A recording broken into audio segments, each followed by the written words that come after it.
नमस्कार दोस्तों, मैं गौतम कुमार सिंह आरती एक्सीलेंस यूट्यूब चैनल पर आपका वेलकम करता हूं। तो देखिएगा, पिछले क्लास में हम लोग पढ़े थे द्विदंतुर लिगंड। तो अब द्विदंतुर लिगंड के बाद बहुदंतुर लिगंड, बहुदंतुर पॉलीडेंटेट लिगंड। इसका परिभाषा लिखा गया है कि वैसा लिगंड जो केंद्रीय परमाणु या आयन को अनेक इलेक्ट्रॉन युग्म प्रदान करता है उसे बहुदंतुर लिगंड कहते हैं। वैसा लिगंड जो केंद्रीय परमाणु या आयन को अनेक इलेक्ट्रॉन युग्म प्रदान करता है उसे बहुदंतुर लिगंड कहते हैं। अनेक इलेक्ट्रॉन युग्म का मतलब क्या? मतलब बहुत सारे मतलब क्या? बहुत सारे मतलब कि दो से अधिक यदि इलेक्ट्रॉन युग्म प्रदान करता है तो उसको हम लोग बहुदंतुर लिगंड कह सकते हैं। जैसे में उदाहरण लिखा गया है, इथाइलिन डाइएमीन टेट्राएसीटेट आयन, ये जो है एक लिगंड है, बहुदंतुर लिगंड है। तो देखते हैं कैसे ये बहुदंतुर लिगंड है। यहाँ पे परिभाषा, पहले हेडिंग दीजिएगा बहुदंतुर लिगंड। हेडिंग देने के बाद उसकी परिभाषा लिखिएगा कि वैसा लिगंड जो केंद्रीय परमाणु या आयन को अनेक इलेक्ट्रॉन युग्म प्रदान करता है उसे बहुदंतुर लिगंड कहते हैं। सेम यही परिभाषा एक दंतुर के लिए भी लिखा गया था और द्विदंतुर के लिए भी लिखा गया था। एक दंतुर में लिखा गया था कि एक इलेक्ट्रॉन युग्म, द्विदंतुर में 2 इलेक्ट्रॉन युग्म और बहुदंतुर में अनेकों बहुत सारे इलेक्ट्रॉन युग्म प्रदान करेगा। तो जैसे में लिखा गया है, इथाइलिन डाइएमीन टेट्राएसीटेट आयन।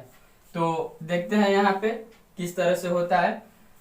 तो यहाँ पे हम लोग इसकी संरचना बना देते हैं। तो इथाइलिन के मतलब ईथ मतलब 2 कार्बन, तो ईथ मतलब 2 कार्बन हो गया। यहाँ पे ईथ मतलब 2 कार्बन हमने लिखा। इसके बाद बोला गया है डाइएमीन, डाइएमीन मतलब 2 एमीन रहेगा, यहाँ भी NH2 रहेगा और यहाँ भी NH2 रहेगा, NH2 रहेगा। अब इसके बाद बोला गया है कि टेट्राएसीटेट, टेट्रा मतलब होता है 4, टेट्रा मतलब 4 होता है। एसीटेट आयन, तो एसीटेट आयन इसको बोला जाता है CH3 और CH2, CH3 और COO, इसको बोला जाता है एसीटेट आयन। यहाँ पे एक माइनस होता है तो इसको हम लोग बोलते हैं एसीटेट आयन। तो अब देखिए, यहाँ पे डाइएमीन तो हो गया और लिखा है टेट्रा एसीटेट आयन। तो टेट्रा एसीटेट आयन मतलब भाई है एसीटेट आयन, और टेट्रा बोला गया, इसका मतलब कि एसीटेट आयन की संख्या कब होनी चाहिए? 4 गो। एसीटेट आयन की संख्या 4 गो होनी चाहिए। तो देखिए, इधर तो एक एच रहेगा, इधर भी एक एच रहेगा, एक एच इधर भी हाइड्रोजन और एक इधर भी रहेगा, और ये भी अपने आप में जुड़ जाएंगे तो कार्बन के 4 गो हो गया। अब देखिए, यदि यहाँ पे नाइट्रोजन के यदि पूरा हो जाए 2 हाइड्रोजन के साथ, तो फिर नाइट्रोजन इस एसीटेट के साथ बंधन बनाएगा नहीं, इसलिए यहाँ पे इसको खाली करना पड़ेगा। और खाली करेंगे तो 2 गो इसका खाली हो गया, और इसको भी खाली करेंगे तो 2 गो इसका खाली हो गया। अब NH2 रहता है तो ये एमीन कहलाता है, NH भी रहता है तब वो एमीने कहलाएगा, और केवल N भी रहेगा तब वो एमीने कहलाएगा। कहे कि NH2 है का मतलब कि 1 देने खाली है तो 1 डिग्री एमीन कहलाएगा। NH है मतलब 2 देने खाली है तो 2 डिग्री एमीन कहलाएगा, और N है मतलब तीनों देने खाली है तो 3 डिग्री एमीन कहलाएगा। तो इसीलिए यहाँ पे 3 डिग्री एमीन होगा, क्योंकि इसको जोड़ना है तो जोड़ने के लिए जगह है नहीं, तो जुड़ेगा कहाँ है? N के साथ जुड़ेगा। तो ये इस तरह से हम लोग इसकी संरचना बनाएंगे। अब ये जो एसीटेट आयन है 4 गो, चारों एसीटेट आयन, एक एसीटेट आयन यहाँ पे आ जाएगा CH2 COO। देखिए, यहाँ पे हम फॉर्मूला में CH3 लिखे थे, लेकिन जोड़ने के लिए यदि एगो हाइड्रोजन हटेगा तब तो ये जुड़ पाएगा, एगो खाली होगा, तो इसलिए यहाँ पे CH2 लिखा गया। यहाँ पे भी वही हो जाएगा CH2 COO, और यहाँ पे भी वही CH2 COO, और यहाँ पे भी वही CH2 COO। तो ये आप देख पा रहे हैं कि ये जो है इथाइलिन बोला था तो इथ मतलब 2 गो कार्बन हो गया, डाइएमीन तो 2 गो एमीन भी हो गया, टेट्रा एसीटेट मतलब 4 गो एसीटेट आयन, तो 1 गो एसीटेट आयन, 2 गो, 3 गो, 4 गो एसीटेट आयन भी हो गया। तो ये हो गया इसका संरचना। अब इसमें कौन इलेक्ट्रॉन युग्म प्रदान करेगा? तो एक ये करेगा क्योंकि इसका एक खाली है, पूरा नहीं हो पाया है, एक ये वाला ऑक्सीजन करेगा, एक ये वाला ऑक्सीजन करेगा और एक ये वाला ऑक्सीजन करेगा। मतलब ये चारों जो सामने वाले ऑक्सीजन दिख रहे हैं चारों पर एक माइनस है, मतलब चारों का बंधन पूरा नहीं हुआ है, तो वही चारों बंधन बनाने में भाग ले सकते हैं, है ना। और इसके पास एक निर्जन जोड़ी है तो ये भी बंधन बनाने में भाग ले सकता है, और इसके पास भी निर्जन जोड़ी है तो ये भी बंधन बनाने में भाग ले सकते हैं। अब यहाँ पे ध्यान से देखिएगा, स्टार द्वारा हम डिनोट कर रहे हैं दाता परमाणु को, स्टार द्वारा दाता परमाणु को डिनोट कर रहे हैं। मतलब स्टार जिस पे लगा है वह क्या है, दाता परमाणु, मतलब इलेक्ट्रॉनों का युग्म त्याग करेगा, प्रदान करेगा। इसके बाद इसको संक्षिप्त में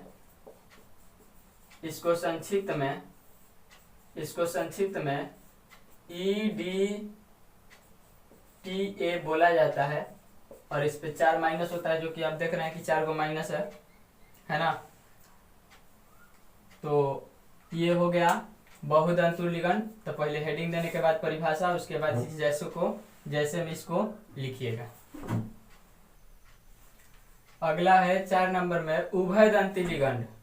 उभयदंती लिगंड किसको बोलते हैं, तो देखिएगा परिभाषा यहाँ पे लिखा गया है कि वैसा लिगंड जिसके 2 दाता परमाणु धातु आयन के साथ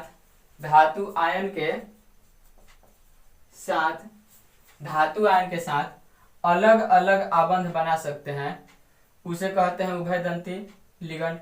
मतलब वैसा लिगंड जिसके 2 दाता परमाणु धातु आयन के साथ अलग अलग आबंध बना सकते हैं, उसे हम लोग उभयदंती लिगंड कहते हैं। जैसे में लिखा गया है CN-SCN-।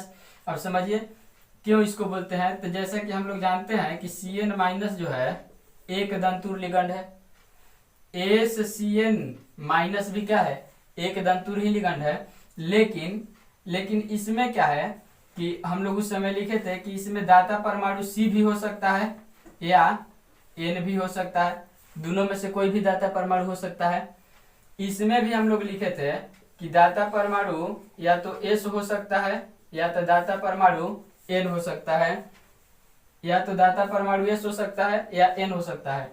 तो दोनों जो है बंधन बना सकता है, ध्यान दीजिएगा, दोनों जो है धातु परमाणु के साथ या धातु आयन के साथ बंधन बना सकता है, लेकिन एक दंतुर लिगंड है इसलिए दोनों नहीं बनाएगा, कोई एक ही बनाएगा। या तो C बनाएगा बंधन या तो N बनाएगा, या तो C बनाएगा या तो N बनाएगा, दोनों में से कोई एक ही बनाएगा। C बनाएगा तो N नहीं बनाएगा, और N बंधन बनाएगा तो उस समय C बंधन नहीं बनाएगा। उसी तरह से यहाँ पे या S बंधन बनाएगा तो N नहीं बनाएगा, और N बनाएगा तो S नहीं बनाएगा। क्यों? क्योंकि ये जो लिगंड है ना एक दंतुर लिगंड है, ये भी एक दंतुर लिगंड है, मतलब एक ही इलेक्ट्रॉन युग्म प्रदान कर सकता है। तो चाहे C करे चाहे N करे, चाहे S करे चाहे N करे, दोनों में से कोई एक ही कर सकता है। तो यही बात लिखा गया है कि यदि अलग अलग लिखा है अलग अलग आबंध बनाए, या तो C अलग आबंध बनाएगा नहीं तो N अलग आबंध बनाएगा। तो जब दोनों अलग अलग आबंध बनाएंगे, मतलब दोनों एक साथ नहीं बनाएंगे, तब उस लिगंड को हम लोग बोलेंगे क्या, उभयदंती लिगंड। मतलब वैसा लिगंड जिसके 2 दाता परमाणु होंगे लेकिन दोनों दाता परमाणु जो है एक साथ नहीं बनाएंगे, एक साथ बंधन नहीं बनाएंगे, अलग अलग। या तो C बनाएगा तो N नहीं बनाएगा, N बनाएगा तो C नहीं बनाएगा। तो वैसे लिगंड को हम लोग बोलते हैं उभयदंती लिगंड। जैसे में यहाँ पे उदाहरण लिखा गया है, तो सबसे पहले का काम आप हेडिंग दीजिएगा 4 नंबर में उभयदंती लिगंड, उसके बाद इस परिभाषा को लिखिएगा और उसके बाद इस जैसे को लिख लीजिएगा। अगला हेडिंग दिया गया है number 5 chelate ligand. Chelate ligand क्या है, तो ध्यान से देखिएगा। तो यहाँ पे लिखा गया है कि जब द्विदंतुर लिगंड अथवा बहुदंतुर लिगंड 2 या 2 से अधिक दाता परमाणु, यदि द्विदंतुर लिगंड है तो उसके दाता परमाणु 2 होंगे ही, बहुदंतुर लिगंड है तो उसके दाता परमाणु क्या 2 से अधिक होंगे, बहुत सारे होंगे। तो लिखा है कि 2 या 2 से अधिक दाता परमाणुओं का उपयोग, यदि दाता परमाणु का उपयोग एक ही केंद्रीय धातु के लिए करता है, मतलब केंद्रीय धातु एक ही रहेगा। जैसे हम लोग बात करें EN में, आपको पता होगा कि EN के जब हम लोग संरचना बनाए थे तो आप देखिएगा इसमें ये था और एक इधर N था, ये दोनों क्या थे, दाता परमाणु थे, हम लोग स्टार से डिनोट किए हैं। EN जब पढ़ रहे थे, EN 1,2-डाई इथाइल एमीन, तो उसमें लिखा गया था कि स्टार N पे दिया गया था, मतलब 2 N जो है ना ये दाता परमाणु है। तो ये 2 दाता परमाणु है। अब ये दोनों जो है ना यदि किसी एक के साथ जुड़ जाए, किसी एक केंद्रीय परमाणु के साथ, मान लीजिए कि यौगिक में केंद्रीय परमाणु Fe है, तो यदि एक Fe के साथ जुड़ जाए, जैसे हम लोग उदाहरण भी लिखे थे पिछले क्लास में कुछ, तो उस उदाहरण में लिखा गया था, इसका उदाहरण EN वाला उदाहरण, EN का उदाहरण लिखा गया था ये,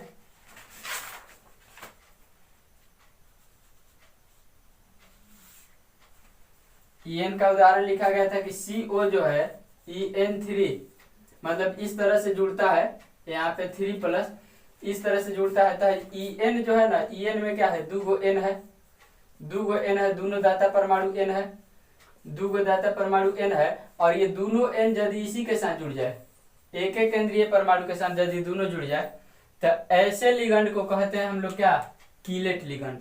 मतलब 2 या 2 से अधिक दाता परमाणु जो होंगे, यदि एक ही केंद्रीय परमाणु के साथ आबंध बना देते हैं, तो वैसे लिगंड को कहा जाता है कीलेट लिगंड। यही परिभाषा लिखा गया कि जब द्विदंतुर अथवा बहुदंतुर लिगंड जो होंगे, 2 या 2 से अधिक दाता परमाणुओं का उपयोग एक ही केंद्रीय धातु आयन के लिए करता है, तो उसे कीलेट लिगंड कहते हैं। उदाहरण में लिखा गया है EN, पूरा नाम हम नहीं लिखे हैं, क्योंकि पीछे हम लोग EN के बारे में पढ़ चुके हैं, आप वहां से इसका पूरा नाम पता कर सकते हैं। इसके बाद एक और लिखे हैं डाईमिथाइल ग्लाइऑक्सिम, डाईमिथाइल ग्लाइऑक्सिम, तो ये भी एक लिगंड है, और ये भी क्या, कीलेट लिगंड के अंतर्गत आता है। तो इसमें देखते हैं, देखिए ये क्या होता है, कैसा होता है ये।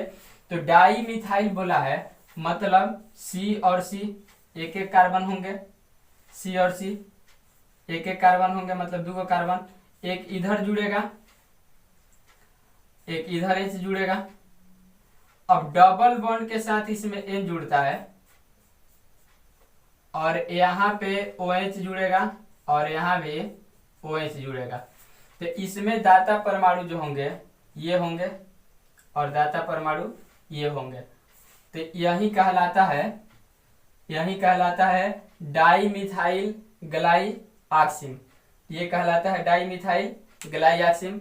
तो आप इसको ध्यान रखेंगे, लिखने के लिए सबसे पहले 5 नंबर में हेडिंग दीजिएगा कीलेट लिगंड, उसके बाद उसकी परिभाषा, उसके बाद ये उदाहरण जैसे में। और डाईमिथाइल ग्लाइऑक्सिम के बारे में हम लोग नहीं जानते थे, तो यहाँ पे उसका संरचना भी बना दिए हैं, इसको भी लिख लीजिएगा। तो देखिए आगे हेडिंग दिया गया है उपसहसंयोजन संख्या। तो उपसहसंयोजन संख्या किसे कहते हैं, ये बात समझ लिया जाए, उसके बाद हम लोग निकालना सीख लेते हैं, उसके बाद परिभाषा लिख लेते हैं। तो देखिएगा उपसहसंयोजन संख्या के बारे में कि कोई भी यौगिक है, जैसे मान लिया जाए कि है यौगिक तो नहीं है लेकिन एक आयन है, संकुल आयन है, तो आयन है PtCl6।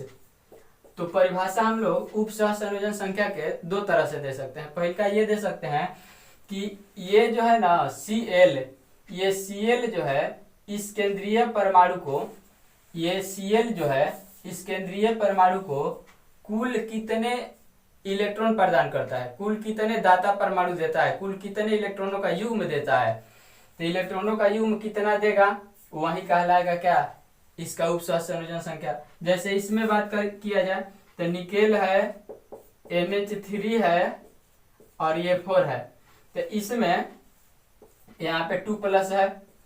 तो ये जो है NH3 जो है कितने इलेक्ट्रॉनों का युग्म प्रदान करेगा इसको, केंद्रीय धातु को, केंद्रीय धातु को लिगंड जो है कितने इलेक्ट्रॉन का युग्म प्रदान करते हैं, उसी इलेक्ट्रॉन के युग्म की संख्या को कहा जाता है उपसहसंयोजन संख्या। किसी भी संकुल यौगिक में केंद्रीय परमाणु को लिगंड कितने इलेक्ट्रॉनों का युग्म प्रदान करते हैं उसको कहा जाता है उपसहसंयोजन संख्या।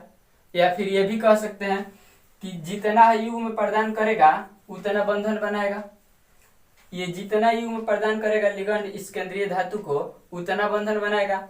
ये क्लोरीन जो है इस केंद्रीय धातु को जितना इलेक्ट्रॉन युग्म प्रदान करेगा उतना बंधन बनाएगा।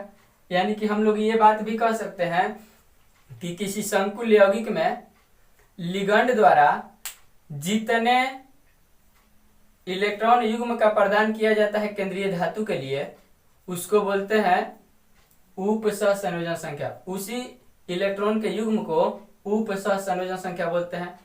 या फिर भी ये भी कह सकते हैं, ये तो एक परिभाषा हो गया। दूसरी तरह से हम लोग ये परिभाषा दे सकते हैं कि ये जो बंधन बनता है, ये जितना इलेक्ट्रॉन का युग्म प्रदान करेगा इस केंद्रीय परमाणु को उतना ही बंधन बनेगा। और यहाँ पे सिग्मा बंधन बनता है। यानी कहने का मतलब कि केंद्रीय धातु और लिगंड के बीच में, केंद्रीय धातु और लिगंड के बीच में जितने सिग्मा बंधन बनते हैं उसी सिग्मा बंधन की संख्या को कह सकते हैं क्या, उप सहसंयोजन संख्या। इसको बोल सकते हैं उप सहसंयोजन संख्या। और ये क्वेश्चन जो है परीक्षा 2016 में पूछा गया था कि उप सहसंयोजन संख्या को परिभाषित करें। तो परिभाषा एक बार फिर से सुनिएगा कि लिगंड, किसी संकुल यौगिक में उपस्थित लिगंड और केंद्रीय परमाणु के बीच जितने सिग्मा बंधन बनते हैं उस सिग्मा बंधन की संख्या को कहते हैं क्या, उप सहसंयोजन संख्या। या फिर ये भी कह सकते हैं कि किसी संकुल में लिगंड जो है केंद्रीय परमाणु को जितने इलेक्ट्रॉन युग्म प्रदान करता है उसी इलेक्ट्रॉन युग्म के संख्या को कहा जाता है उप सहसंयोजन संख्या। तो ये तो बात हो गई, परिभाषा समझ में आया आपको। परिभाषा हम अभी लिखवाएंगे, इसके पहले हम लोग निकालना सीख ले। इसको कैसे निकालेंगे ध्यान से देखिएगा, ये बहुत मायने रखता है। परीक्षा में एक बार ये भी पूछा गया है, परीक्षा 2017 में इसको पूछा गया। इसको परीक्षा 2017 में पूछा गया है कि ये यौगिक दिया गया था और पूछा गया था कि इसका उप सहसंयोजन संख्या कितना होगा। ऑप्शन था, ऑब्जेक्टिव क्वेश्चन में इसको पूछा गया है 2017 में कि यौगिक दिया गया था और बोला गया था कि इसमें उप सहसंयोजन संख्या कितना होगा। हमेशा ये बात आप ध्यान रखिएगा कि उप सहसंयोजन संख्या जब भी निकाला जाता है तो केंद्रीय परमाणु के निकाला जाता है। जैसे ऑक्सीकरण संख्या हम लोग निकालते थे, प्रसंकरण निकालते थे, केंद्रीय परमाणु के निकालते थे, उसी तरह से उप सहसंयोजन संख्या भी हमेशा केंद्रीय परमाणु का निकाला जाता है। तो इसमें केंद्रीय परमाणु क्रोमियम है, क्रोमियम के उप सहसंयोजन संख्या कितना होगा, ये बात परीक्षा 2017 में पूछा गया था। तो देखिए निकालते कैसे हैं। तो इसको निकालने के लिए आपको ये बात की जानकारी होना चाहिए कि कौन सा लिगंड जो है ना कितने दंतुर है। जैसे यहाँ पे आपको Cl दिख रहा है, लिगंड है। ये तो साफ साफ आपको समझ में आ रहा होगा कि बड़ा कोष्टक में, बड़े ब्रैकेट में एक मतलब धातु, केंद्रीय धातु और केंद्रीय धातु के अलावा जो कुछ भी बच जाते हैं वे सबके सब कहलाते हैं क्या, वे सबके सब कहलाते हैं लिगंड। तो यहाँ पे लिगंड क्लोरीन है। तो आपको बतलाना ये है कि क्लोरीन जो है वह कितने दंतुर लिगंड है। एक दंतुर लिगंड है, दो दंतुर लिगंड है, बहुदंतुर लिगंड है, कैसा लिगंड है ये बात आपको जानना जरूरी है। तो हम लोग ये बात तो जानते हैं कि क्लोरीन जो है ना यह कैसा लिगंड है, तो यह एक दंतुर, क्लोरीन जो है एक दंतुर लिगंड है। इस सबको बात पता है, एक दंतुर हेडिंग दे करके हम लोग लिखे थे इसको। तो एक दंतुर लिगंड है ऐसा हम लोग समझते हैं। तो बतलाइए एक दंतुर लिगंड है तो कितने इलेक्ट्रॉन का युग्म प्रदान करेगा। इलेक्ट्रॉन का युग्म कब प्रदान कर सकता है, सिर्फ एक को कर सकता है। क्लोरीन जो है एक दंतुर लिगंड है तो इलेक्ट्रॉनों का युग्म कितने युग्म प्रदान करेगा, सिर्फ एक को कर सकता है, कहे कि एक दंतुर है। तो एगो क्लोरीन रहता है तो एगो करता, लेकिन ये क्लोरीन का वो है तो 6 गो क्लोरीन है। तो एगो क्लोरीन यदि एगो इलेक्ट्रॉन युग्म प्रदान करता है तो 6 गो क्लोरीन मिलके कितना करेगा, 6 गो करेगा। और इसलिए इसकी उप सहसंयोजन संख्या हो जाएगी 6। इसी तरह से हम लोग बात करेंगे इसमें।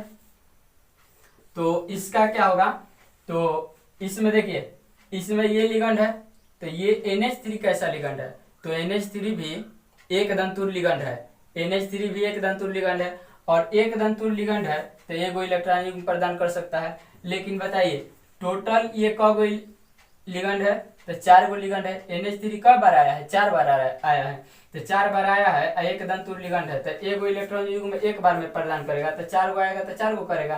तो इसका उप सहसंयोजन संख्या हो जाएगा 4। ठीक उसी तरह से OX लिखा गया है, मतलब ऑक्सलेट आयन। OX मतलब ऑक्सलेट आयन, हम लोग पिछले क्लास में पढ़े थे। इसका फॉर्मूला होता है C2O4 2-, इस तरह का होता है फॉर्मूला इसका।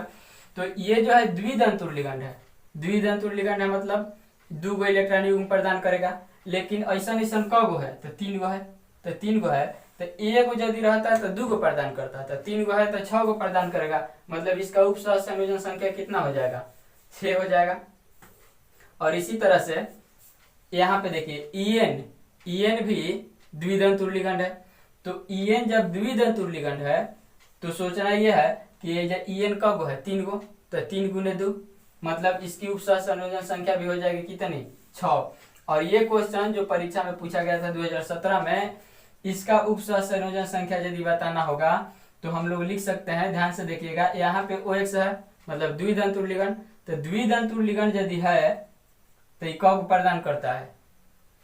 2 गो प्रदान करेगा।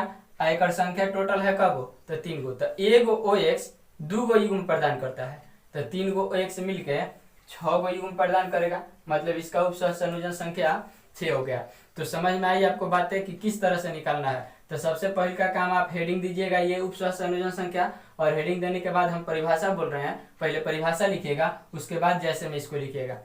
तो लिखा जाए परिभाषा, लिखिएगा किसी संकुल में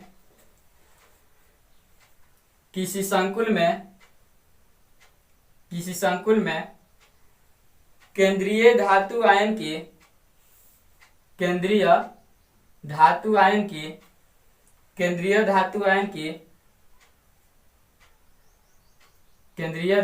की उपसह संयोजन संख्या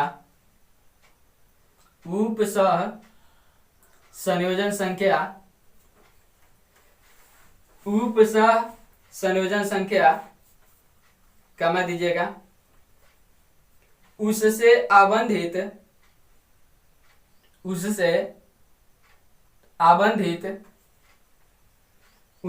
आबंधित लिगंडों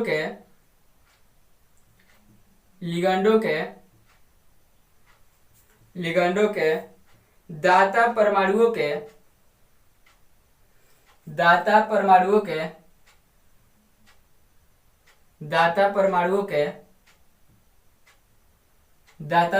के संख्या के समान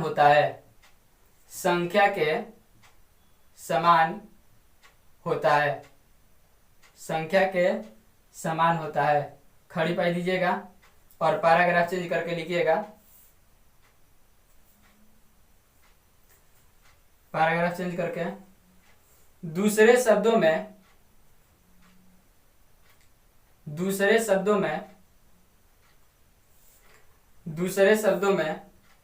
हम कह सकते हैं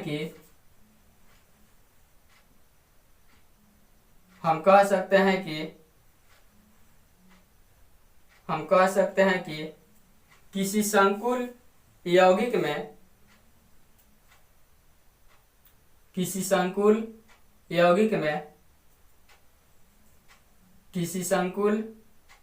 में केंद्रीय परमाणु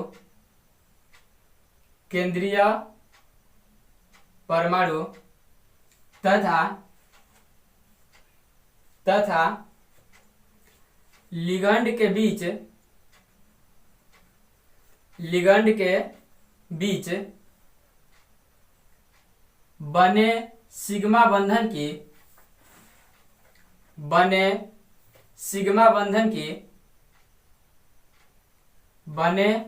सिग्मा बंधन की संख्या को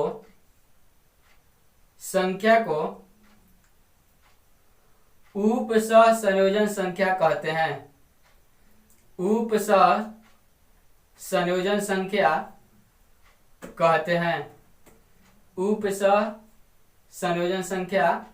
कहते हैं। खड़ी पाई दीजिएगा। तो ये परिभाषा हो गया, और परिभाषा के बाद अब जैसे में आप यहां से लेकर के यहां तक लिखिए। आगे हेडिंग दीजिएगा प्रतिआयन। अगला हेडिंग प्रतिआयन होगा।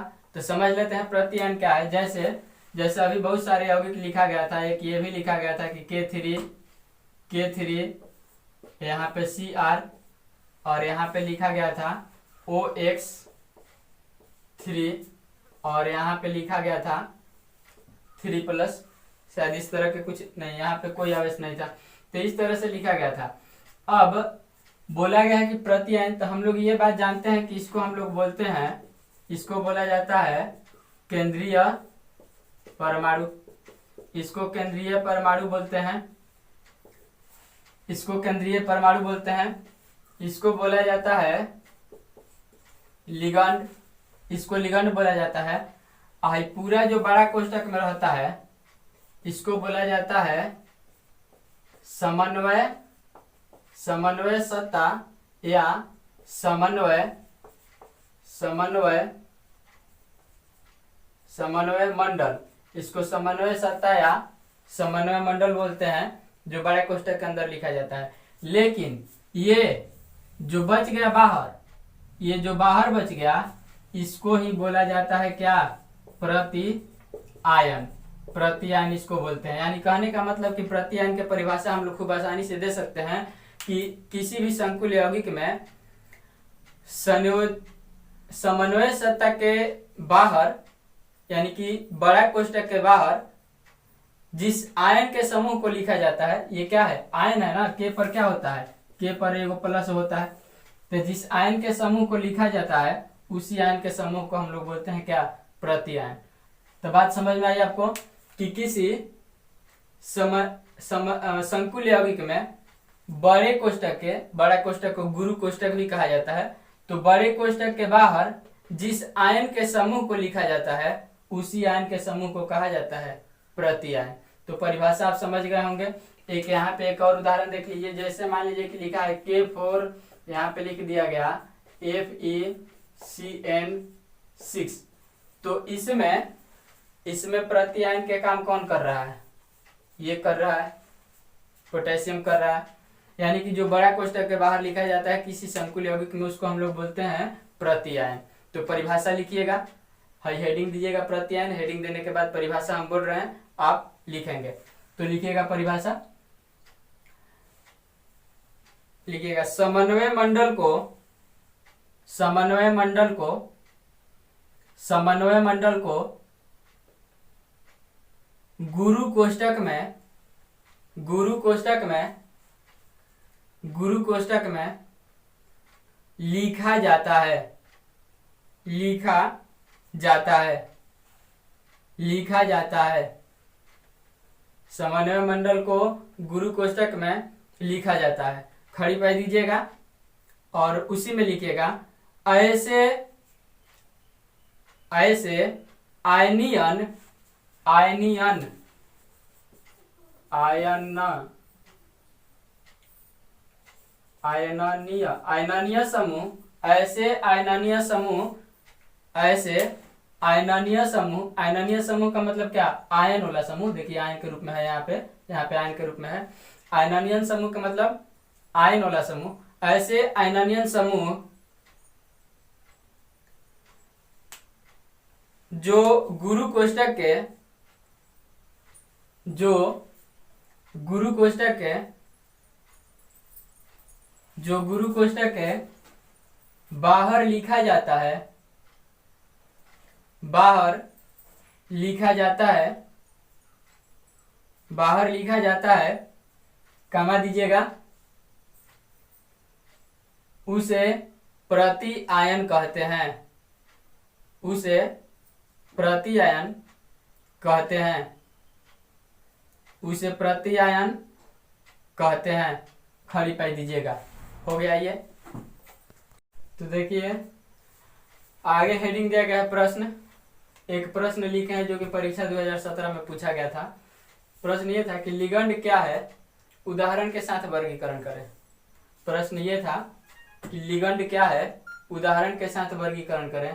परीक्षा 2017 में पूछा गया था। तो ध्यान से देखिएगा, इसका आंसर हम लिखवाएंगे नहीं, कह के लिखवा चुके हैं। लिगंड के वर्गीकरण के बारे में आपको बताए हैं कि लिगंड को दो आधार पर वर्गीकृत किया गया है।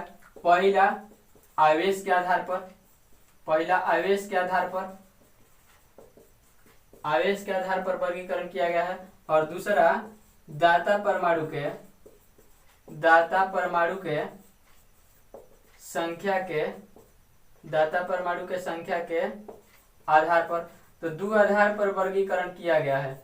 तो आप उसको कॉपी से देख के पीछे से लिख सकते हैं। लिखा गया कि आवेश के आधार पर, तो हम लोग आंसर लिखेंगे इस तरह से।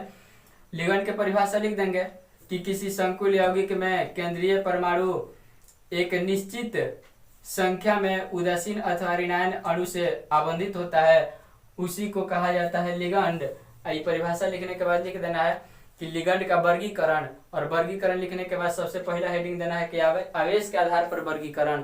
तो आवेश के आधार पर वर्गीकरण जिस तरह से लिखे हैं उस तरह से आपको लिख देना है। इसके बाद फिर हेडिंग देना है दाता परमाणु के संख्या के आधार पर वर्गीकरण, और दाता परमाणु के संख्या के आधार पर आप तीन ही बातें लिखेंगे कि एक दंतुर, द्विदंतुर और बहुदंतुर। परिभाषा लिख देंगे जैसे में लिख देंगे। यदि परिभाषा नहीं भी लिखना चाहते हैं तो एक दंतुर हेडिंग दीजिएगा, और सामने एक दंतुर वाला कुछ उदाहरण लिख दीजिएगा।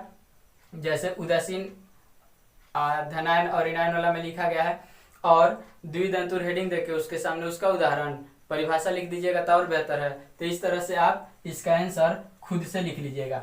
इसके बाद क्वेश्चन नंबर दूसरा है। दूसरा में आपको बतलाना है कुछ बातें। तो क्वेश्चन लिखा गया है, आप ध्यान से देखिए क्वेश्चन को। लिखा गया है कि ये एक यौगिक दिया गया है K4FeCN6, एक यौगिक दिया गया है। तो इस यौगिक में निम्न को ज्ञात करें। निम्न को ज्ञात करें मतलब है 6 क्वेश्चन है, ABCDEF 6 क्वेश्चन है। इस 6 क्वेश्चन को आपको ज्ञात करना है। यहाँ पे मान लीजिए कि खाली स्थान दिया गया है, तो आप इस खाली स्थान में क्या भरेंगे, ये बातें पूछी गई है आपसे, तो इसको बनाना है। तो ध्यान से देखिएगा। आप तो ये बता ही सकते हैं कि समन्वय मंडल किसे कहते हैं, आप ये जानते हैं। यहाँ पे भर दीजिएगा समन्वय मंडल कौन होगा। प्रतिआयन किसको कहते हैं, अभी परिभाषा के द्वारा हम लोग समझे, तो यहाँ पे भर लीजिएगा। लिगंड किसे कहते हैं, ये भी है ना, ये भी आप यहाँ पे लिख लीजिएगा। केंद्रीय परमाणु कौन है, तो इस सारी बातों को आप ये दोनों क्वेश्चन को घर से बनाएंगे। हालांकि इस क्वेश्चन को हम अगले क्लास में यानी कि अगले वीडियो में बना करके आपको दिखाएंगे, लेकिन आप कोशिश घर पे जरूर करेंगे। तो आज के लिए इतना ही। यदि वीडियो पसंद आए तो चैनल को सब्सक्राइब करें, अपने दोस्तों को शेयर करें ताकि उनको भी बेनिफिट हो सके।